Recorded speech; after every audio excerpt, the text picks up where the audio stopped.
Congratulations, Ohio State. You proved on the field Monday night. You are college football's finest. You're the kings of the sport. You're national champions. And Brian Day, he gets to gloat a little bit. But who's the favorites going into 2025? Let's not waste any time. Here's my way too early top 25 going into the 2025 season. What's going on, SEC Unfiltered? It's Cole Thompson here. Make sure that you like the video, hit the ring notification, and subscribe to the channel because we talk college football, even going way into 2025 every single day. Download the podcast version of the show wherever you get your podcast listening systems. Follow us on the socials, the link in the description. Follow me on Twitter and Instagram at Mr. Cole Thompson, and check out all of our great work found at SECUnfiltered.com. This episode is brought to you by our friends over at Fanduel. Visit fanduel.com/SECU to join today and get started with $300 in bonus bets when you win your first $5 bet. So you play $5, you win that $5, plus you win $300 in bonus bets. Visit fanduel.com/SECU to win $300 in bonus bets when you win your first $5 bet. All right, let's not waste any time. This is my way too early top 25 going into 2025. I'll spend a little bit more time on the SEC teams, but we'll go through every roster. Number 25, Georgia Tech. I love the addition of Eric Rivers from FIU. He's a better upgrade, in my opinion, in terms of replacement than Eric Singleton. Plus, you bring in Dean Patterson. Haynes King is back for another year. Buster Faulkner is too. You have an identity with this offense. It's a solid offensive line headlined by Josh Petty. This could be a really fun dark horse in the ACC for Brent Key's squad. The Yellow Jackets are doing a lot down in Bobby Dobbs Stadium. 24, Missouri. Are we just like sleeping on Missouri from a national perspective? This feels like a team that does not get its due of flowers. They got back-to-back 10-win seasons underneath Eli Drinkwitz. It was coaching at its finest last year, securing a win in the Music City Bowl over Iowa. They're going to lose a lot of talent. Offensively, you got to replace Luther Burden, got to replace Brady Cook. But you welcome in Bo Pabula and Kevin Coleman. That could be a good 1-2 combination to lead your passing attack. Sunbelt Freshman of the Year, Ahmad Hadi, comes on in from Louisiana Monroe. Has a chance to pair along with Jamal Roberts as the new top duo in the SEC for Kirby Moore's offense. The offensive line needs a little work, but you still have Colin Tollerson back. You also added in 2 new potential day one starters, and it's a top 20 defense that's returning with, arguably, in my opinion, a top 7 defensive line in the country, headlined by David Wilson, Zion Young, Nate Johnson, Chris McClellan, Sterling Webb, Darius Smith, Ja'Kai Lang. There's a lot to like about this front 7, and you bring in Josiah Trotter to now take over as your middle linebacker. Stephen Hall upgrades the cornerback room, and you have Santana Banner and Jalen Catalon bolstering Corey Batoon's backfield. It's a solid schedule. It's a solid roster. I think you could see a Missouri squad once again be in that 10-win range and maybe make a run to the college football playoff. Number 23, Auburn. Was Auburn a bad team last year, or were they just a turnover program? Because when you look at the numbers, they don't feel like a team that finished 5-7. They just constantly shot itself in the foot time after time after time, and largely it's due to bad quarterback play. They were in every single game, just the turnovers came at the ill-advised moments, and ultimately it led to an underwhelming second year for Hugh Freeze. The offensive line is going to be solid. It should be even better. You bring in Oklahoma quarterback Jackson Arnold. That's supposed to be your stabilizer. Hugh Freeze believes that this guy can be the next big-time deal down on the plains. And if he can't, you have 2 other options, including Deuce Knight coming on in. You upgraded in the transfer portal. You spent money like no one's business. You have rising sophomore Cam Coleman back to pair alongside with Eric Singleton. Plus, you got young guys like Perry Thompson and Malcolm Simmons stepping on up to help out in the quarterback position. It's a younger defense for DJ Durkin, but still, you got a ton of 4-star talents that could hit the ground running almost immediately, including 5-star Jarrett Smith, 5-star Malik Autry, and 4-star safety Anquan Fagans. There's a lot to like about what's going on in the Plains, and honestly, Hugh Freeze needs a massive bounce-back year. Number 22, Iowa State. They're always going to be in the running to win the Big 12. It is a conference of chaos, 11-win season. Rocco Becht is back. Carson Hansen and Abu Sama are also back. You bring in ECU's Chase Sowell. He's going to have to take over as the number 1 wide receiver in place of Higgins and Noel. It's a solid defense, and let's just call a spade. Matt Campbell, he's the king of culture out in names. 21, Kansas State. Another team that is probably going to just stick around in the Big 12 because they have great culture and identity. Avery Johnson, another year in the system, now going to be able to feel a little bit more comfortable taking that next step forward. Chris Klieman, he preaches a certain brand of football that is extremely evident out in Manhattan. They also landed 5-star tight end Lincoln Cure. If you know anything about Manhattan, death, taxes, the ability to have quality tight end play, they'll be in the running once again for a Big 12 title. Number 20, Indiana. Doubt Kirk Cignetti all you want. Call it a one-year wonder if you see fit. I completely understand why, but there's going to be a reason to believe in the Hoosiers once again.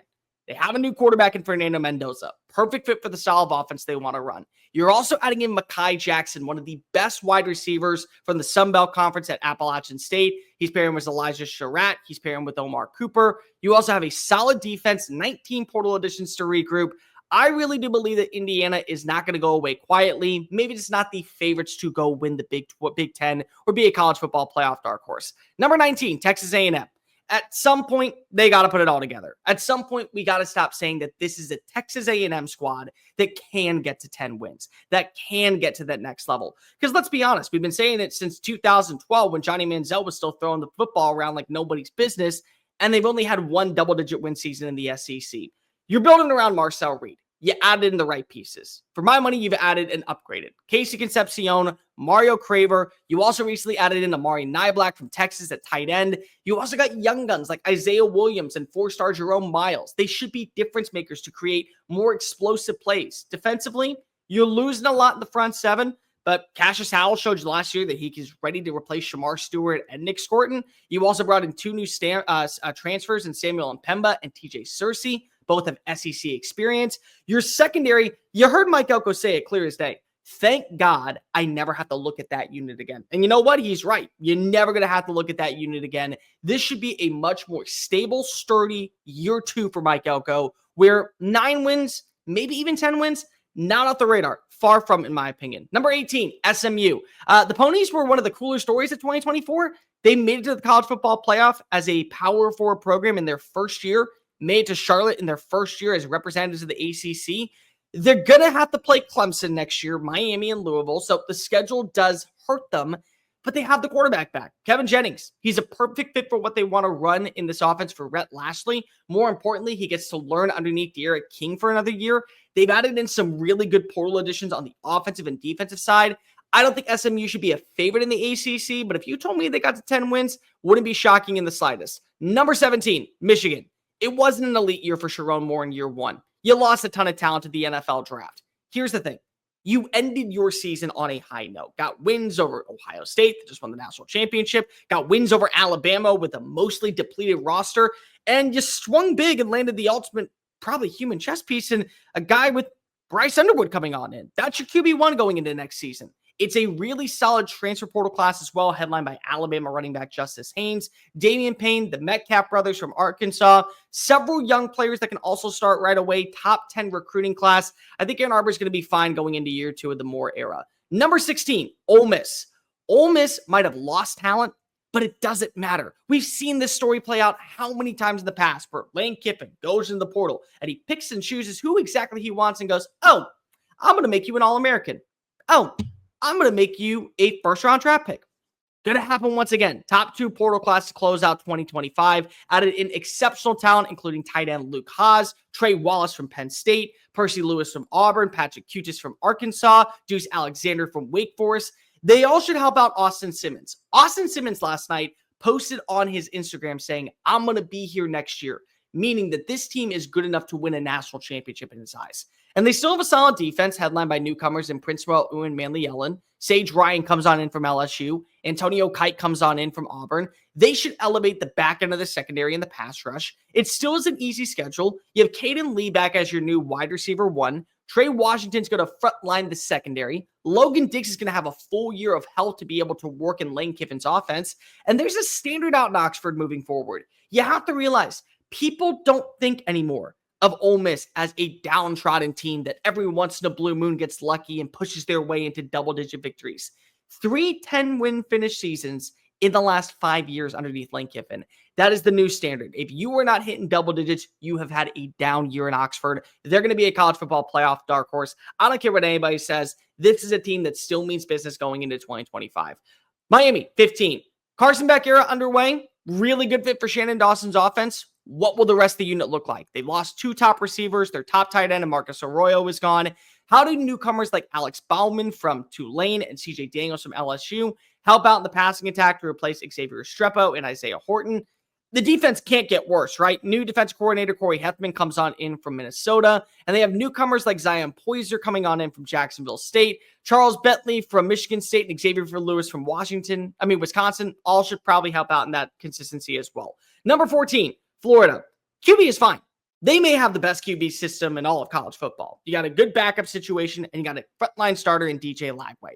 If he ends up going to New York City next year, nobody should be shocked. Nobody in the slightest. But what does the rest of the roster look like? They're replacing ample talent at the running back room. They're replacing talent on the defensive line. They lost some pieces in the secondary. Can you elevate your squad going into a must-win year for Billy Napier? He got the buy-in last season. That's why he bought himself another year of eligibility to stay out in Gainesville. There's a lot to like about what the foundation is in place down in Gainesville. You have Trey Wilson back, Aiden Mizell back. Jaden Baugh is going to be one of the best running backs in college football. But with a top 10 recruiting class, you're going to have to add in more value with these younger players. So who steps on up? Is it Vernell Brown at wide receiver? Is it Dallas Wilson who said, I don't want to go to Oregon. I want to come to the swamp. I want to be a reason why when they play won't back down in the fourth quarter. We're not backing down from getting a win. That's what you're looking for. If so, this is a solid top 10 win team potential. Dark horse to make the college football playoff. Really good foundation set in place for a guy in Billy Napier going into what feels like probably has to be at least an 8-win season to guarantee that he's back in 2026. 13, Arizona State. Cam Scottaboo is gone. Sam Levitt isn't. Top receiver Jordan Tyson is back, and most of the offensive line will also be back. The Sun Devils were one of the best stories in college football last year. Defensive tackle CJ Fife, linebacker Keyshawn Elliott, and defensive back Xavier Alford are all back. It's leadership on the back end of the secondary. Plus, you also added in really good transfer additions. Army's Kane Adua comes on in, and it's going to be a culture shock from being in West Point to one of the biggest party schools in the country. But he should be a plug-and-play replacement at running back. You also bring in Michael Garner and Washington State's Adrian Wilson, plus Purdue's Nyland Green. They're all plug-and-play starters. Kenny Dillingham is becoming the Shane Beamer when it comes to culture of the Southwest. Sun Devils should be a favorite to go ahead and once again hoist up a Big 12 title. Number 12, Tennessee. They've tasted 10 wins. They know that this is possible now in Knoxville. This is the first time that we have seen a double-digit win season in almost a decade. And now you got to be able to build off of it. That starts with Nico Iamaleava taking that next step forward as a passer. How do you do that? You make sure that you have good wide receivers. Can Mike Matthews be the guy going into 2025? Coming back in after what was an underwhelming first year, now feels like he is the go-to receiver. You also have Braylon Stanley. You also have Chris Brazzell. A 1-2-3 combination at running back headlined by Star Thomas plus Peyton Lewis and Deshaun Bishop. Plus the defense is still going to be loaded. I know that they lost ample talent, but Joshua Jacobs takes on over for Jane Pierce in the Leo role. Tackle Jackson Moy is going to be one of the better interior pass rushers next year. You also bring back Arian Carter, Brew Carter, Jermod McCoy.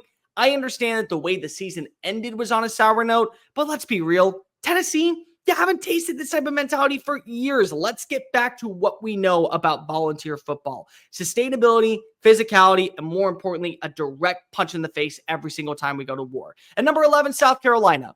Was there more exciting player in the offseason, going into the offseason than the Lenore Sellers? They were successful this year. One of the most fun teams in college football to close out 2024. One of the best stories in college football to close out 2024. And they have a lot of the same pieces back.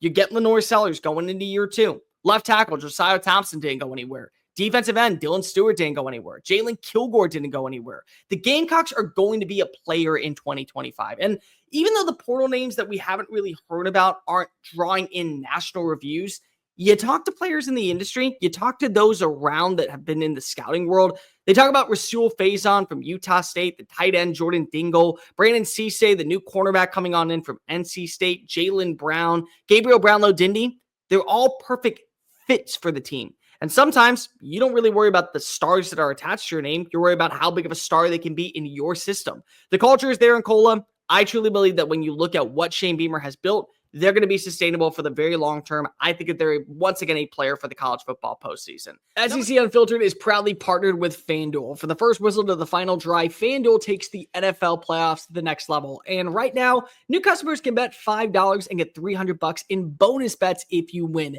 That's $300 in bonus bets if you win with your first $5 bet. The Fanduel app gives you everything you need, from live bets, same game parlays, and so much more. Plus, when you win, you get paid instantly. What's not to love? Just visit fanduel.com/SECU to join today and get started with $300 in bonus bets. That's fanduel.com/SECU. Make this playoff season unforgettable with FanDuel, the official sportsbook partner of the NFL. Must be 21 and older or present in select states for Kansas in affiliation with Kansas Star Casino, or 18 and older and present in D.C. First online real money wager only. $5 deposit required. A bonus issued with non-withdrawable bonus bets which expire 7 days after the receipt. Restrictions apply. See terms at sportsbook.fanduel.com. Gambling problem? Call 1-800-GAMBLER or visit fanduel.com/RG. Call 1-888-789-7777 or visit ccpg.org/chat in Connecticut or visit mdgamblinghelp.org in Maryland. Hope is here.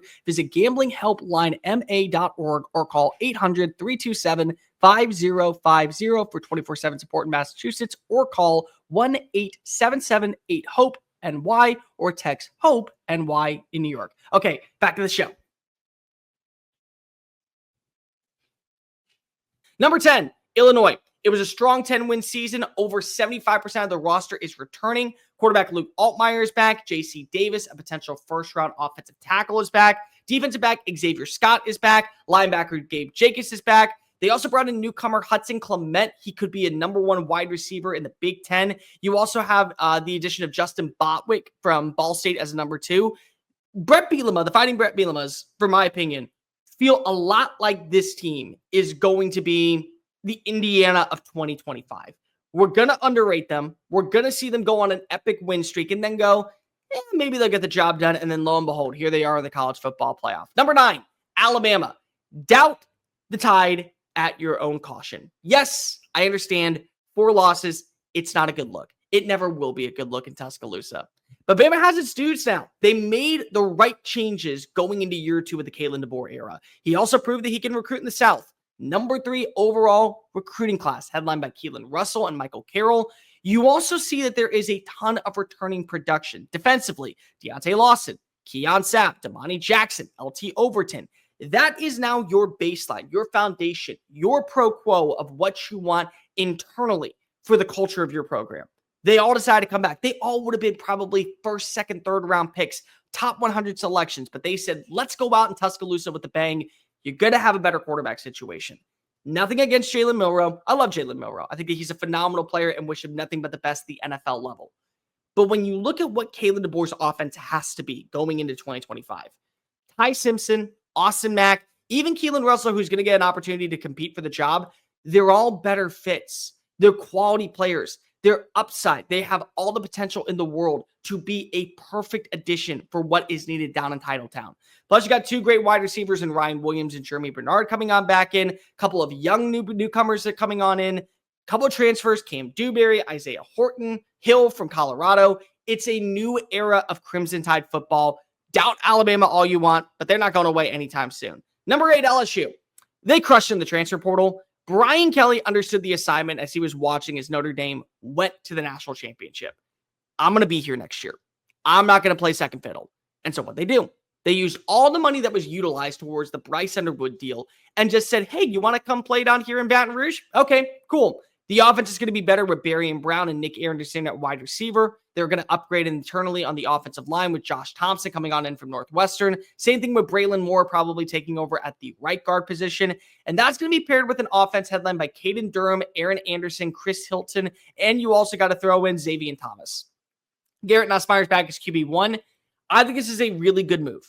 I really think that Garrett Nussmeier can take that next step forward. He's going to have a full year learning underneath the same offensive system. They're upgrading at weapons. They're still going to have a stable offensive line. They just got to be able to run the football. And they got to stop the run, which really shouldn't be a problem after what they did in the transfer portal. You brought back Harold Perkins. You're going to get back weeks at some point. Plus, you bring in the additions of Sadir Mitchell, Tamarcus Cooley, Jack Pyburn, Mason Delane, Patrick Payton, Jakeem Jackson. They all should elevate the status of Blake Baker's defense in year 2. There is no reason to think that LSU can't be a contender for the national championship in 2025. In fact, for my money, I'm saying that they're a guaranteed 10-win team based off of what I know today. Number 7, Clemson. Why is Dabo trusting the transfer portal? Can we talk about that for a minute? He woke up, it was 2025, so, hey, we're good enough to be an ACC contender, but we lost all 3 games to the SEC. Okay, let's just bring in 2 or 3 dudes.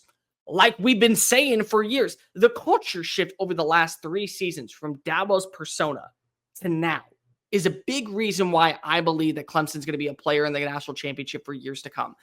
They've gone out of their way to bring in outside hires. Garrett Riley from TCU, Matt Luke, Chris Rumpf. They just hired Tom Allen from Penn State. They also have a stable foundation going into next season. Kate Klubnik is back at quarterback. Wide receivers, Bryant Wesco, TJ Moore, Antonio Williams are all back. Defensively, you're going to get a guy in Tom Allen that just led his team to the college football playoff semifinals to work with TJ Parker, Peter Woods, Sammy Brown, Khalil Barnes. It honestly feels like that when you go into the movie John Wick and you hear him saying, I don't know if I've been having that answer, but I'm thinking I'm back. Yeah, Clemson is absolutely back in the ACC standard. For the national championship standpoint, who's to say it's a little bit too early? Penn State comes in at number 6. They've lost a lot of talent. They've also retained the most important ones. Drew Aller is a good quarterback. He can be a great one in 2025. You got the run game headlined by Katron Allen and Nick Singleton. Kyron Hudson comes on in from USC. But Troy's Devontae Ross is coming off of a 1,000-yard season in the Sun Belt. I believe that he's going to take over as wide receiver 1. How do you feel about this defensive talent? Who becomes your next defensive coordinator? You have some veterans returning, but you also brought in Alabama safety King Mack, Texas A&M defensive end N.A. White, and Michigan edge Owen Wolf. This is a 10-win team on paper. They're still going to be in the hunt for the college football playoff. They're still going to be in the hunt for making it to the postseason. Number 5, Georgia. They won their 3rd SEC title in 4 years, and I think that many people don't realize how bad and how inconsistent this offense was throughout the entirety of the regular season. They were dropping balls left and right. They weren't able to establish anything on the ground at times. They didn't rank in the top 20 in any single category offensively or defensively. Yet here they are, still the kings of the SEC underneath Kirby Smart. Gunnar Stockton was not the problem in the Sugar Bowl. In fact, I was very encouraged from what I saw. I also think that having new players on the offensive line could be a really good thing. It didn't work last year for Stacey Shields' unit, but can it work this year? Your offense is going to have returnees in Nate Frazier, Oscar Delp. You also bring back in Dylan Bell, plus the newcomers at wide receiver, Noah Thomas from Texas A&M and Zachariah Branch from USC. It's a perfect 1-2-3 combination. The best part of all, they don't drop balls. 2 combined drops over the last 2 seasons for both of these playmakers. And it's a Kirby Smart defense. We know the Dogs are going to be nasty in the front 7. They have NFL talent throughout the wazoo. Even if it's 5 stars that are coming on in from the number 2 recruiting class, they're going to be plug-and-play additions from the get-go. Plus, KJ Bolden was awesome auditioning as the heir apparent of Malachi Starks. Yes, they're going to have some difficult games on the schedule. Yeah, they got to play Texas. Yeah, they got to play Ole Miss. But still, really solid team out in Athens. Don't be shocked if the Dogs are going back to the national championship. Number 4, Notre Dame. Fighting Irish's offensive line is going to look awesome. Anthony Knapp didn't play last night against Ohio State, but that's okay because if you want to what? Charles Jagasaw came back on in. They're both going to be starters as bookends in 2025. Who's going to be QB1? Is it going to be CJ Carr? Is it going to be Steve Angeli?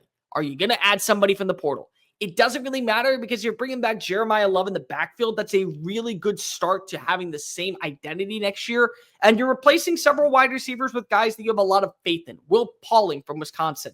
Malachi Fields from Virginia. Your defense is still very sound. You bring in Alabama's Devonta Smith. He should take over in the nickel. And meanwhile, Leonard Moore, he's already cemented himself as a freshman as the new top man in coverage. The culture wins in South Bend, Indiana. The culture is fine as all hell when it comes to Marcus Freeman. They're going to be around for the very long run. Number 3, Oregon. Welcome to the Dante Moore era. Will he be better than the Dylan Gabriel one? It's going to be hard to beat because Will Stein's offense just came off of an undefeated regular season, and a lot of the pieces are gone.